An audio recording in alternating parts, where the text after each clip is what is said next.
워커가 번리와 매우 가깝다는 소식이 있죠. 이정료가 후불제인 것 같아요. 뭐 잔류하면 500만 파운드를 주겠다 그런 내용인 것 같은데, 워커는 지금 연봉이 900만 파운드예요. 그리고 계약 기간이 1년 남은 상황이라서 지금 상황은 3자 모두에게 조금 좋은 선택이지 않나라는 그런 생각을 해봅니다. 누군가는 이정료가 아쉽다고도 말씀을 하실 수가 있는데, 900만 파운드는요 하나로 170억이에요 그러니까 워커는 매년 170억씩 받아왔던 거예요. 이게 세이브가 된다라는 거고, 이게 중요한 포인트입니다. 프리미어리그 PSR식으로 계산을 하다 보면은. 참고로 그릴리시 연봉이 우리나라 돈으로 290억이고요 필립스 연봉이 145억이에요 이 3명을 이적시킨다면은 이적료를 받지 않더라도 605억을 세이브할 수 있는 거예요. 심지어 그릴리시는 2년 남은 상황이라서 다 합치면은 총 895억, 900억이죠 무려 900억을 세이브할 수 있는 상황이라는 거예요. 파운드로 치면은 5천만 파운드거든요. 지금 디오고 코스타 이적료가 4천에서 4,500만 파운드로 거론되는 걸 생각하면은 코스타의 1년치 연봉까지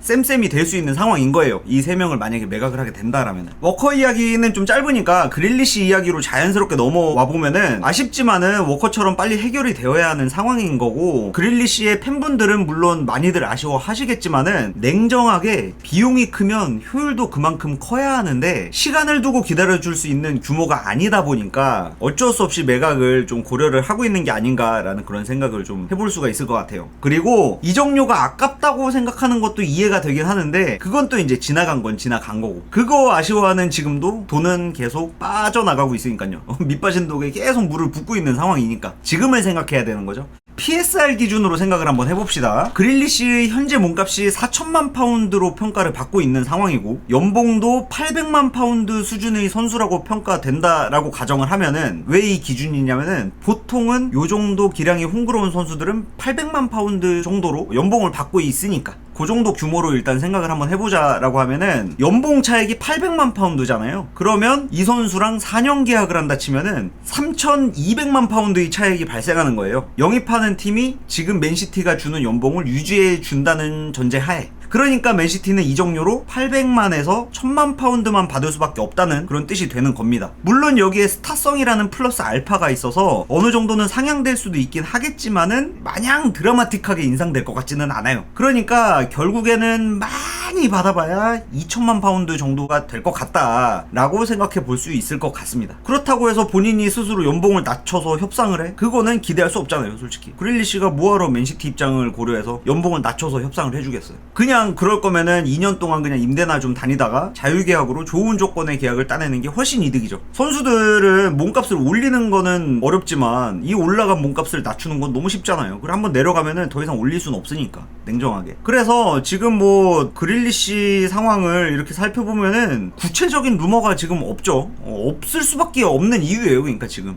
이 연봉 때문에. 그러니까 연봉이 시세와는 맞지 않게 너무 큰 규모이다 보니까 선뜻 누군가가 나설 수가 없는 상황인 거예요. 그러니까 맨시티 입장에서도 뭐 이적료를 크게 부를 수가 없는 상황이기도 한 거고요. 제 생각에는 아마도 한 2천만 파운드라도 받으면은 많이 받는 게 아닐까라는 그런 생각을 좀 해볼 수가 있을 것 같습니다. 그리고 또 뭐 그릴리시도 그릴리시긴 한데 필립스는 또 어쩌냐고요. 얘 또 지금 부상이래잖아. 심지어 또 고장났어. 아 진짜 큰일났습니다. 큰일났어. 일단 워커는 어찌됐지 이제 이적을 하게 될 것 같은데, 물론 이제 맨시티에서 아주 좋은 퍼포먼스를 보여준 선수였기 때문에 맨시티에서 마지막에 뭐 어떻게 했던지 간에 어떤 좀 안 좋은 모습을 보여줬던지 간에 좋은 모습만 기억하고 좋게 그냥 보내줬으면 좋겠다.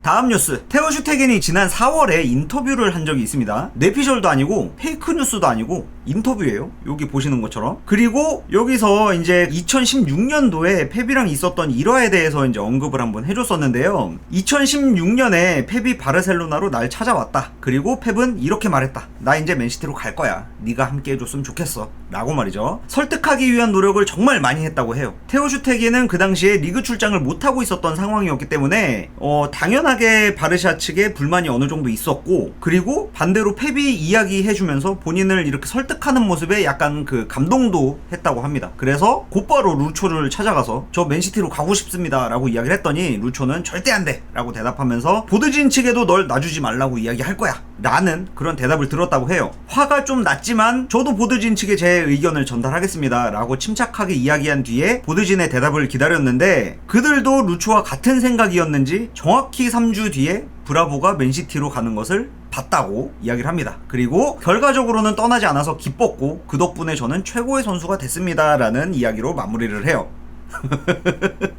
그리고 맨시티는 브라보를 영입하고 좆됐죠? 예. 참 고통스러웠죠? 예. 테오 슈테겐이 만약에 그때 브라보 대신에 여기 왔었다라면은, 그런 가정을 한번 해본다라면은 당연히 잘했을 것 같긴 합니다. 최소 트래블을 한 3번 정도는 하지 않았을까라는. 뭐 물론 당연히 안 팔았겠지만, 브라보는 근데 왜 그렇게 고장났는지 몰라요. 그죠? 어떻게 영입해왔는데 아쉽게 됐습니다.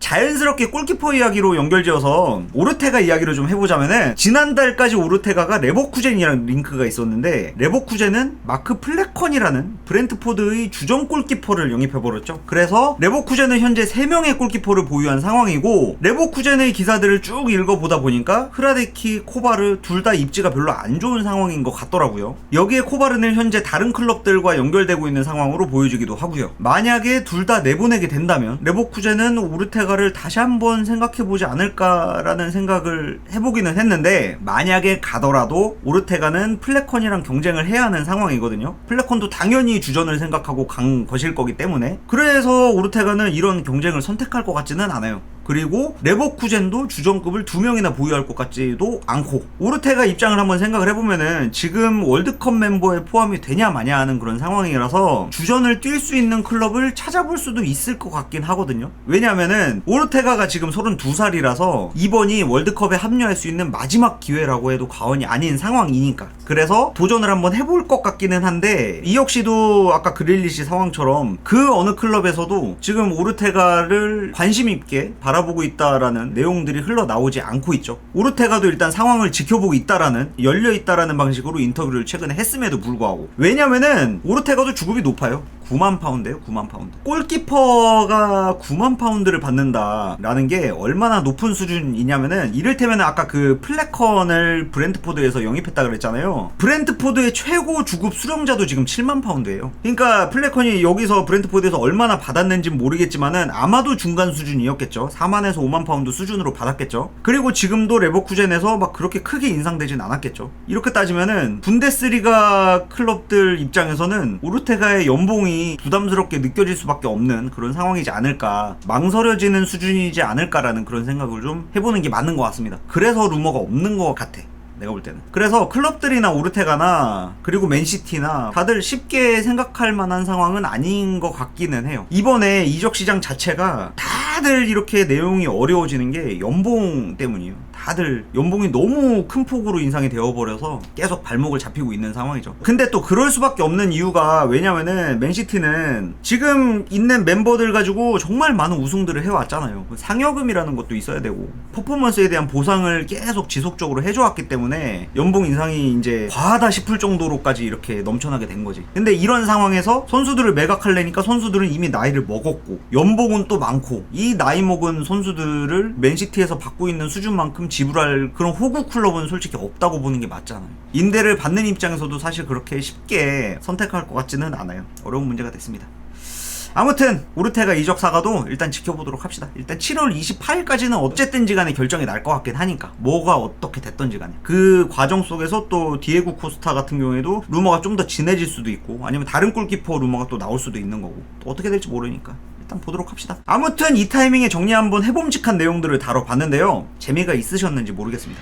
감사합니다.